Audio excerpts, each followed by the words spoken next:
What a fun year it has been on the channel, and there have been lots of room makeovers and DIY projects, so I thought I would pick some of my faves, pop them together in a compilation video for you to enjoy. If you are new, welcome. Please do consider hitting the subscribe button, say hello in the comments and introduce yourself to the community.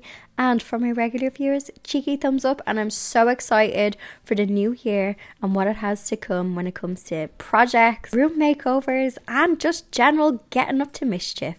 Let's go all the way back to January to the first room makeover of the year, and it was a special one because it was for my nephew Jack. He upgraded to his very own space. He got his big boy bedroom, so his own space. But as you can see from the before, it was grey, and this room lacks a lot of natural sunlight, so we wanted to get rid of the grey and just give it a bit of personality. What my nephew really needed was floor space to play and store all of his plushies. He absolutely adores plushies. If you have a home in Ireland and UK, we have similar houses.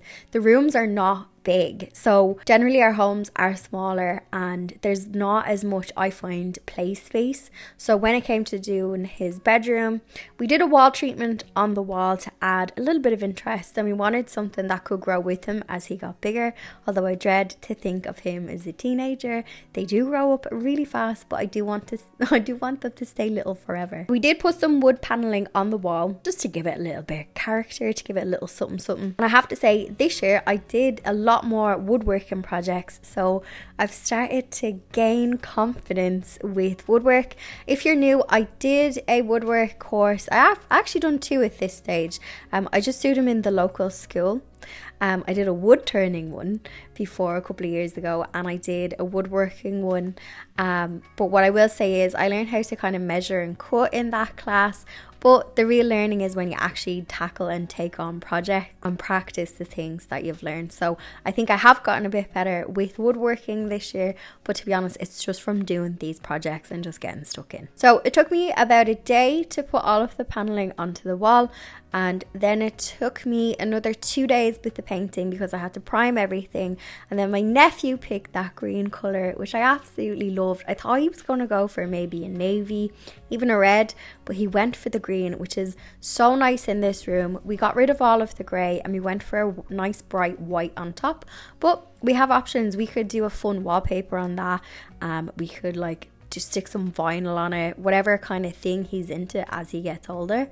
The room can just grow with him. So my nephew is obsessed with plushies, so we needed some storage space for his plushies, and because he's small at the moment, there's just one chest of drawers in there with his clothes in it, but obviously as he gets bigger he will probably need wardrobe space, so the room can be kind of reconfigured again. So this project I think is one of my favorites because I see the joy it brings him, and throughout the year as well.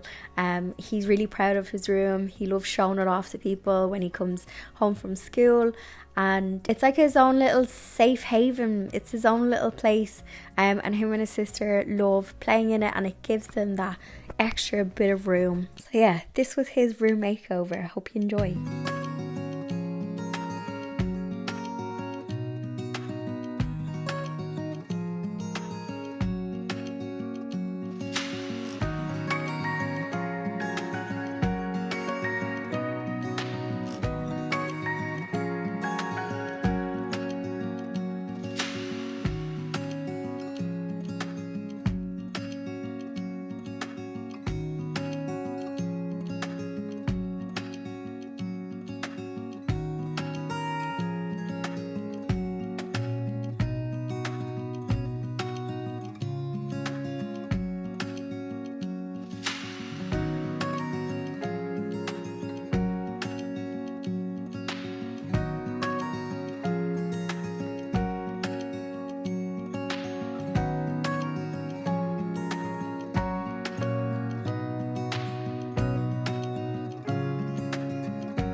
So this next bedroom makeover is my niece, of course, because you can't give the nephew a bedroom makeover and not my niece. So her room before had the same issues. She needed some extra space for her toys, floor space to play, but also the walls needed to be brightened up, get rid of the grey, and her room has some really nice natural sunlight that comes in, so we could have like a bit more colour choices to make it like nice and bright. Being the girly girl that she is, she decided she wanted some wallpaper. So there was some existing, that's the one thing I'm getting flashbacks about this project as I am doing the voiceover. There was 2 or 3 layers of wallpaper on a feature wall, and the first layer came off grand, but the second one, I don't know if cement was used to get it on, but it took us a whole morning to get all of this wallpaper off. It was such a messy job.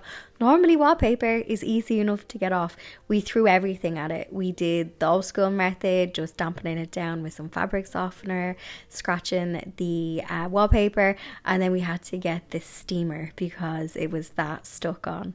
I had to do a lot of prep work to the walls as well, so there was a lot of filling in, prepping the walls, and then I put on another wall treatment, but this time it was this MDF beadboard style paneling. This actually hid a lot of the imperfections that was on the walls in the room. I did try and get someone, one of the options was, if we weren't going to do a wall treatment, was I was going to get someone in to reskim the walls because they were pretty bad.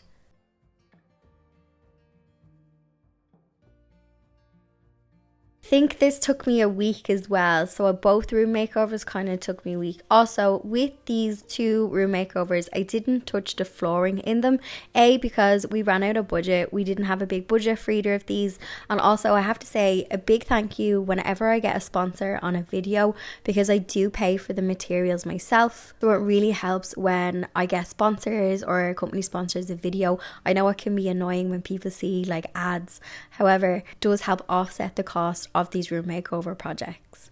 So my niece also, if you scroll back on the videos, we did go on an IKEA trip. She was very involved in the planning stages. I submitted a mood board to her. She is only 6 years old. I gave her some wallpaper choices to pick from and some colours. So again, I gave her like design control with this project. We also visited IKEA to the dollhouses, as she likes to call them. So definitely she was very hands-on with the design process. Now in a few years, when she gets bigger, she is in what we would call the box room, which is the smallest room in the house, but there is this awkward alcove that belongs to the stairs. It's quite common in houses here, but it can be a bit annoying. But you can do like built-in raise the bed, so she could have like a single bed above and built-in storage underneath. I've seen a couple of those things online where people have done that to get over that. I'm not sure what that head is called, but basically the stairs is underneath it, the angle of the stairs, so you can't get rid of it. So when she gets bigger, that is an option. The bed that we got her, she wanted more floor space for now, but it does extend out into a full-size single bed, so she can reposition it against the window or another area of the room. She's kind of limited with options because of how small the room is though. So yeah, another one of my faves, because I think I enjoyed the time that I had doing this with my niece. That's what made this project so special. Going on our little IKEA trips, having a breakfast, getting an ice cream. She just swans around as if she has all the time in the world, and I absolutely love that. And I think I learned a lot from her when I was doing this project. So I wanted to share this little project that my niece assigned me the challenge. I think she's seen it on TikTok or YouTube, but basically she saw these lampshade hot air balloons, and this is an IKEA lantern lampshade. So little IKEA hack. So painted it up. I did my very best, arts and crafts to create a hot air balloon light shade for her.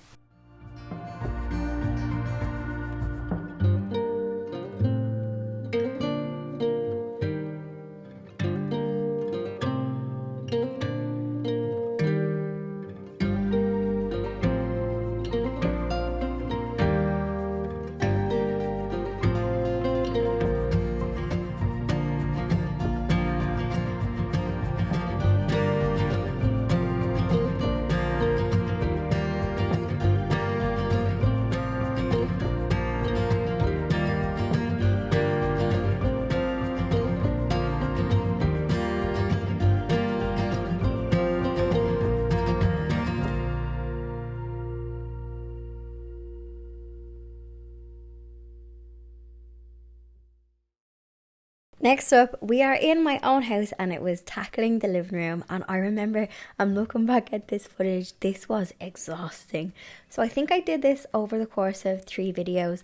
I had some woodwork that wasn't looking too fresh, chips in the skirting board, some windowsills that needed some caulking, and it just needed a fresh lick of paint. I hadn't done anything in this living room in a couple of years and it was just feeling stale. I tackled 2 big projects. Well, one of them wasn't too big, it was messy. So I changed the wallpaper that was on the chimney breast. I was just tired of the old one, and again, it was that kind of grey tone. I kind of feel like the trend for grey, I just think grey in Irish houses, our lighting is too harsh. So grey, unless you have kind of like big rooms, it just looks dull. I do think it can be done nicely though, but not in my house. The lighting is not too good. So I changed up the wallpaper. It's a Laura Ashley wallpaper that I used, and the old one was also Laura Ashley as well. And I just love how it kind of brings the outdoor in. My regular viewers, if you watched the Sunday garden video, I am a massive garden fan. So I love the little birds and the pattern of this wallpaper. I then tackled, oh Lord, I am a sucker for miter corners and woodwork projects and measuring 10 million times and getting it wrong. So I did more paneling this year. So I did paneling in this room and it took me about a week. I initially penciled everything, all the markings onto the wall so that I could get the spaces done like nice and even and mark it out proper, and then I stuck the wood on. I made a lot of mistakes along the way. I cut the wrong angle. My best tip if you are doing a project like this is to order a tiny bit more wood to allow for mistakes unless you're a pro. I have to say, I absolutely love this living room now. All of my walls in this house, I don't have like a house full of character. It was built in 1999, early 2000s. So the walls are just plain, and they had orange pine skirting board when I moved in. So you kind of have to add the character to it. It was well worth all of the hassle and mess with the wallpapering and the miter corners and getting the paneling on the wall. And I love the warmer tone of colour paint as well. Also, I have full-length versions of these videos. You can head to my channel, just scroll back to springtime. That's when I did this project. It's around about May, and there's full-length videos that you can watch.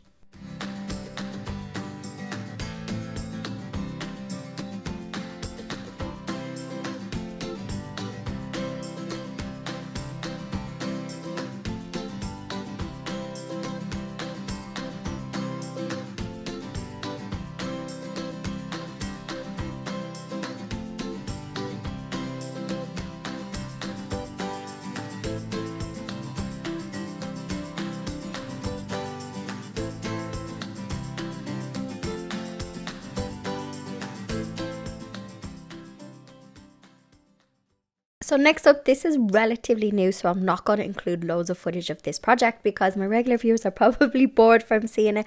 But I tackled a little kitchen nook in Jack and Lily, their nanny's kitchen. She really wanted a breakfast bar to sit under the window, and she also wanted some extra storage. I chatted more about her why in the recent video, so you can check out those if you have any questions about the space. I'm not going to repeat myself and bore everybody. So we used the IKEA Eckert cabinets on the side because the depth of these, they're not too deep. And I did a bit of a built-in look on them and framed them up so that they look built-in and gave them a lick of paint, added some trim, made them look a bit bougie. And then we also used one of the small IKEA bookcases as a island, as the base.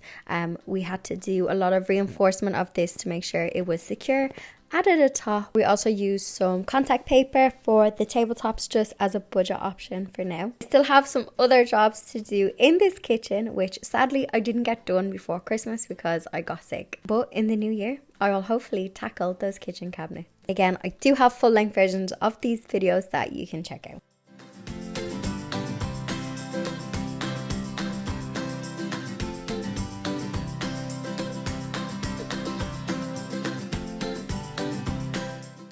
As as well as some room makeovers. There was also a couple of DIY smaller projects. So if you prefer those smaller projects, sit back, relax and enjoy. Here are some little ones. Let me know if you make them. Let's make a room reed diffuser, a great way to add some subtle scent to a room. But you probably noticed they're quite spendy in the shops.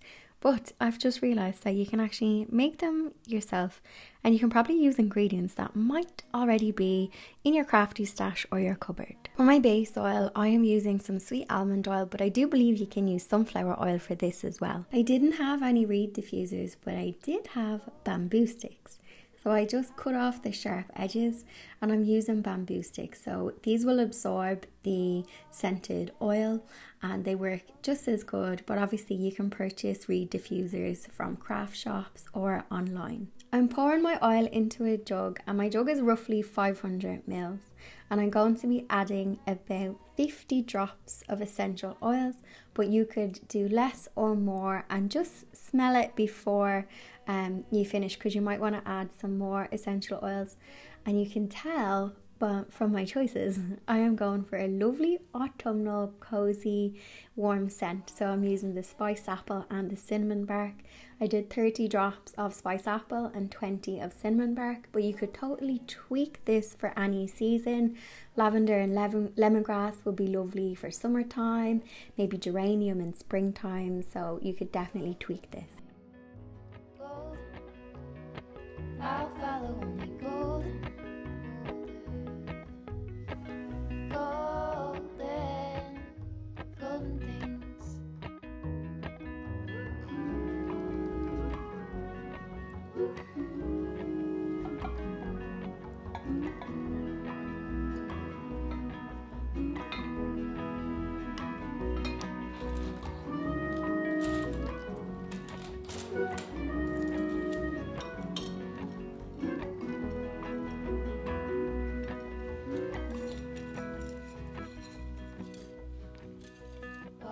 The river by my sun, feet step over splinters of the moon.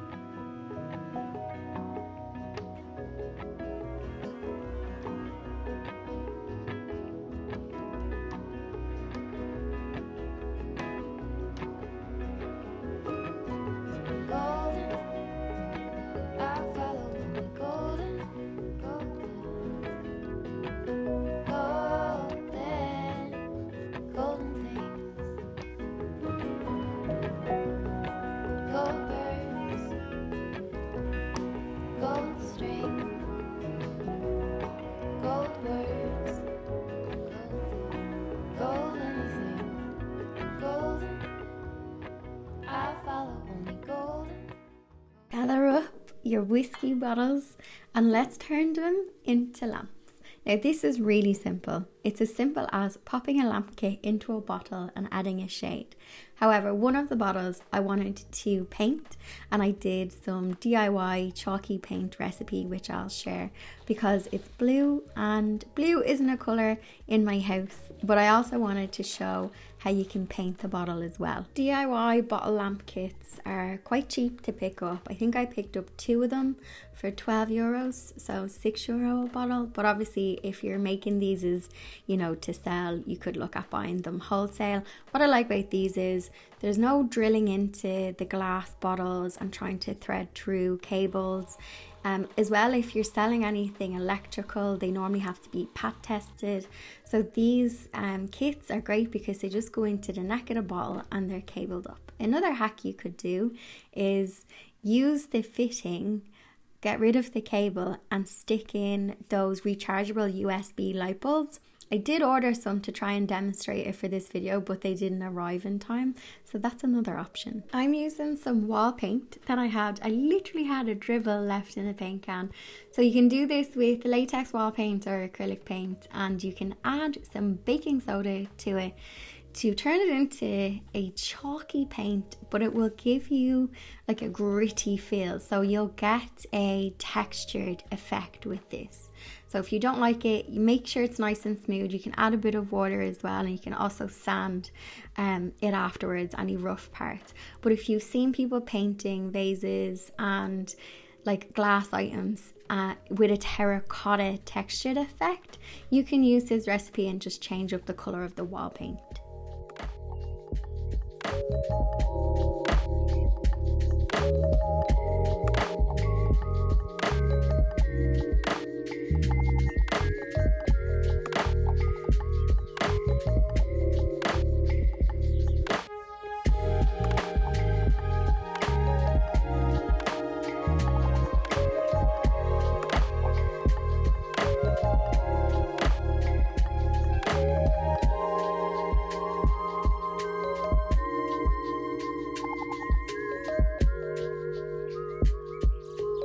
Because of the floral lampshade that I had in mind for this, I'm just doing a little bit of decoupage. So applying some glue, sticking on the floral transfer, and then sealing it with some clear varnish. And I sealed the whole painted bottle with some clear varnish. Now granted, this isn't my finest work, but I didn't want to purchase anything for this project, so I had a floral lampshade in my home decor stash that does be in the cupboard, and I had those floral transfers. So you could totally customize this if you want to do, you know, stripes, dots, different lampshades. You could obviously leave it plain and just go for a textured effect as well. Also, if you are enjoying this video so far, I would love if you could give it a cheeky thumbs up, share it amongst your community, and if you are new, welcome to our community.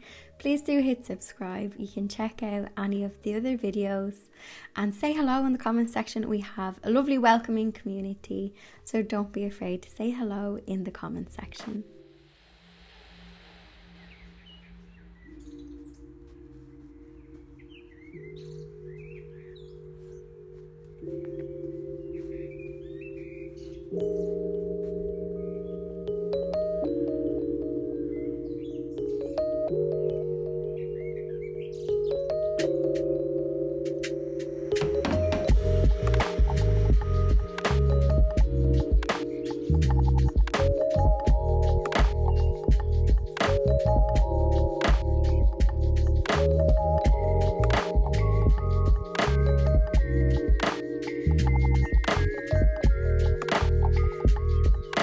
This next project is another bottle upcycle. I originally did this project back in December, so I popped in the footage for anyone who might have missed it. Warm soapy water is normally enough, and that's all I needed today, but you can use some rubbing alcohol if you do have some glue residue on the bottle after cleaning. Whenever you're cutting bottles, it's important to try and get that bit of glue off, because if you are using a bottle cutter, the glue can wear down the blade on the cutter, so do just try and get it all off before you do the score line. I'm going to be using a bottle cutter for this. You can pick them up cheap enough on the likes of Amazon or in craft shops, and I also just have some safety gloves, sandpaper, and my goggles. First thing I'm going to do is create a score line on the bottle, and I'm going to use my bottle cutter for this. So I firmly have it in place and I just slowly roll it around until I get a score line all the way around. You only need to do this once and try and get it as straight as you can, and that way your bottle is going to cut open nice and even. I then pour some boiling water along the score line, and then I use the cold tap and I just put cold water around the score line. It might take you 2 goes to get this, but I find generally once I do the cold water after the hot, you hear like a crack. You can gently pry it apart as well, but I find once you add that cold water, you'll hear the crack and it will be separated. To make the edges smooth, I just use some sandpaper to sand any rough edges. Obviously, if you do have an uneven split, it's safer to just discard that one, put it in the recycling, because you don't want anybody to cut themselves off this. But you can use, I use the 180 grit to start with, and then you can work your way up to a finer grit to make it even smoother. So now let's have fun and turn them into candles. I already have a candle kit that I have from earlier in the year when I was doing craft demos. You can pick up a kit online really cheaply. I'll pop a link in the description to one if you want to check it out. I'm using soy wax. I have some candle wicks, a thermometer, some glue dots to fix fix the wick to the base of the jar, and I just have these lollipop sticks with holes in them that will hold the wick in place when I pour. I heat the wax until it's about 85 to 90 degrees, and this is Celsius, not Fahrenheit. At this temperature, I will pop in some essential oils. I'm using an apple and cinnamon blend that I had picked up. If the temperature of the melted wax is too hot, it will burn off the scent of the oils that you're putting in, so you'll basically be wasting your oils. So there is a bit of a sweet spot when it comes to the temperature and adding your fragrance. Also, if you're wondering why I have 2 wicks and not 1, you'll notice that my wicks are very thin, and sometimes if you have a thin wick, it can cause tunneling to happen with soy wax. So to avoid that, I'm just adding extra wicks into the wax.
Couple of tools I'm going to be using, so dig into your crafty stash.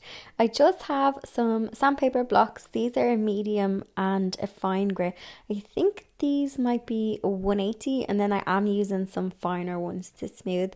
I've got my wire brush and I have my electric sander as well, and as the weather is dry, although it did rain towards the end, I'm doing this outside so I can make a nice mess. With the electric sander, I'm not only smoothing the top, I'm actually using it to smooth all of the harsh edges.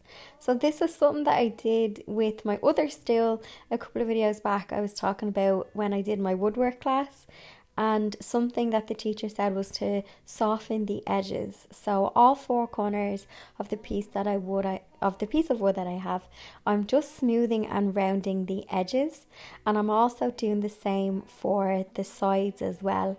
So it kind of makes it look a bit more rustic. You can also use your sander at an angle around the area of the knots, and you can dig in a little and create grooves, and it kind of gives the wood a bit of an aged look as well. So using a wire brush is completely optional. You can skip this step, but the reason why I'm doing it is I want to dig into the grain that's already there. So I'm going in the direction of the grain of the wood, so that when I go to stain the top, the stain is going to get caught and it's going to bring out that detail. Sometimes it can just be a subtle detail, but I find if you really dig in around the areas where the knots are, you can get a really nice aged effect. Also, if you want to go for an even more aged effect, you could get your chisel out if you have a chisel in your crafty stash. I don't even have a chisel. I had one in one working class, but that was it. So you could get your chisel out and add in a few kind of nicks and carve out around the area where the knot is, just give you a little idea. Now let's work on my legs. I picked up these legs online. I'll pop a little link to them. They weren't too expensive and it's nice solid wood. They also came with the mounting brackets and the screws. So I want these to blend in with the tabletop. I'm hoping that once everything is stained, they'll look nice and uniform and it'll look like that stool always had them legs. So I'm gonna sand them, and I'm using the sanding block to do this. Took me about 5 minutes a leg to sand this smooth. So I'm just taking the top layer off because there is varnish on it. So if I try and stick any wood stain on it, it's not going to absorb. So I'm just taking off that top layer to get it ready for staining. For staining the wood, I just wipe away any of the dust. Make sure that the wood is nice and clean and dry, and then I apply the stain. I seem to always use a sponge, but you can also use cloths. Lint-free cloths is best. Just avoids any fluff getting caught in the wood. And I always say that applying stain is a bit like applying fake tan. I like to work it in evenly, work it into the wood, go in the direction of the grain, and work it into any knots as well. Like, it's literally like doing skincare almost. You want to get that in there, wipe away any excess. This is actually a wood dye that I'm using, and I will be sealing it at the end, which you'll see.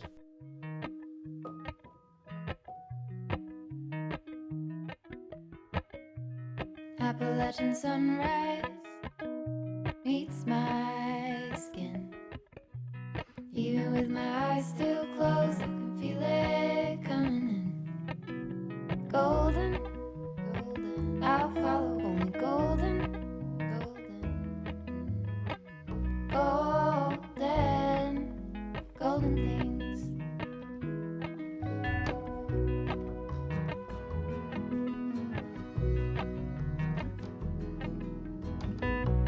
Mountain laurel high fives for miles in spring. Now I'm just working on attaching the legs to the base. So the instructions that came with these legs said to attach the plates to the legs first and then mount them onto whatever you're sticking it onto. I actually think these are designed for a sofa. I think they are sofa legs. Another thing you could use as legs is if you have an old stool or an old table, or if you're rummaging through a skip, you could maybe use the legs off that, maybe use it as a donor for the legs for your project. So I am drilling a pilot hole into the wood as well, but I just wanted to share not to drill obviously the whole way through the wood. You can mark your drill bit so that you don't drill in all the way. So when I am drilling the pilot holes, which you'll probably see me do more in the next project where I put hairpin legs in, because it started raining and I had to bring my project inside to finish it off.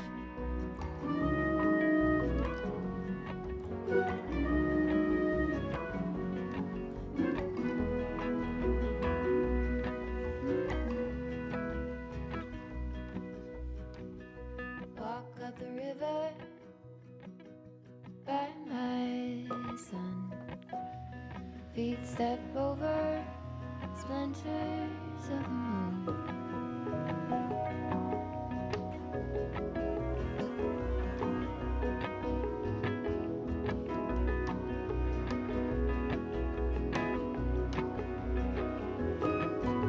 Golden, I'll follow only golden, golden, golden, golden things. Gold birds, gold string, gold words, gold anything, golden. I follow only golden, golden, golden, golden things. Golden, I follow only golden, golden, golden things. I am using some edging. I think this is commonly used to edge tables. I got it in, you know, when you go to the DIY shop and there's like a trim section, so it's there with all of the trims and you can use like different ones. I just like this because it's nice and light and it's thin and easy to cut. Now, I am measuring my canvas to size, but don't go by the measurements that it says on the box, because when it comes to making the framed edge, I did make the mistake of just cutting it to the width, but actually with woodwork, always go really precision and to the millimeters, especially when you're doing miter corners. So what I did was I got one side absolutely perfect, and then I used that as my template and measured it off the rest of the wood to cut them. So the same for the longer side piece, I got one side absolutely perfect, and then I used that to measure off the wood. So instead of measuring the same length each time with my measuring tape, I just used the perfect piece of wood as my guide. I hope that makes sense. Also, using my miter saw, you can use the miter box, but girl, see that miter box? That is like a physical workout. If you have a miter box and a handsaw and that's all you have, then that's totally fine. You just need a bit of elbow grease. You break a sweat with it. So I'm using the miter saw for this. One thing I will say is with the miter, sometimes the electric saws, the power of them is quite strong and they can rip the wood. So just do a few practice cuts before, just to get comfortable with using it. So I do find that if you have thin, lightweight trim pieces, sometimes the power of the blade can rip the end of the wood.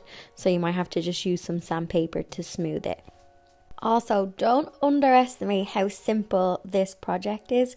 This is a great one if you want to practice doing your miter edges, or if you want to just practice cutting off a saw and you don't want to waste wood. It's a really fun one. Well, I'm going to say fun. It's not fun when you don't get your miters correct. It still happens to me. But it's a good one to practice on, and you have something pretty at the end. You can also use some wood filler to hide any gaps in those edges, because it happens.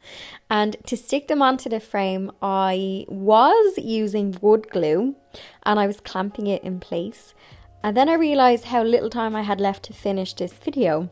So I used my glue gun just to test out and see, you know, what would be best. So the perks of the wood glue is you still have maneuverability with it as the glue is drying when you're sticking all four edges on. So if you need to kind of slightly move one of the pieces, you can, because it doesn't dry instant. Downside is it doesn't dry instant and you have to clamp it and wait. And then you have your glue gun and it's super quick, but the downside is you don't have any maneuverability. So play around with whatever glue you use. If your wood is lightweight and you have a decent glue, then yeah, it's going to stick onto the canvas pretty easy.